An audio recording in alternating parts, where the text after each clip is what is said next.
My dad and I started this company, and we're an MDOT producer. We produce mostly highway materials, do some asphalt and some concrete plant, landscape, residential. On average, we handle about 1 million yards of material a year.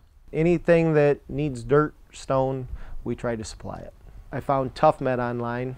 I've had it in my machines now for 3 years, and I won't put anything else in. In this area in Michigan, we have a lot of clay, we have a lot of mud, we have, when we strip off the clay, most of our materials left are underwater. We have to constantly be bailing materials from underwater, which anybody that knows the aggregate industry, that is probably about the harshest environment you're going to cross.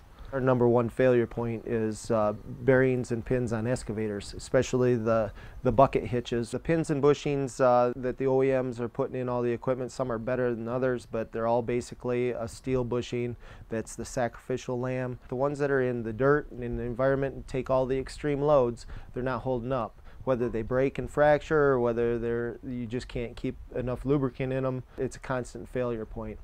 Sometimes bushings can fail, you know, depending on the maintenance schedule, 3,000 hours, maybe an average. When you're out there with the excavator, especially you're down in the bottom of a hole and you grab a hold of a big boulder or a chunk of slate, you can put extreme forces on those machines.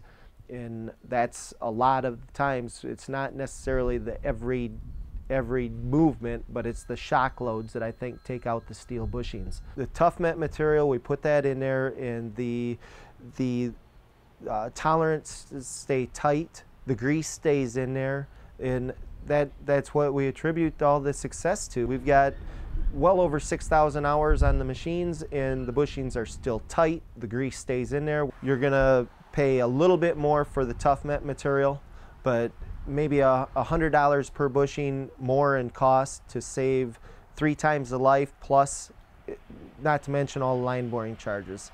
So anybody knows what line boring is. We all try to get away from it anytime we can, and we hate to bring that guy out there to line bore those machines.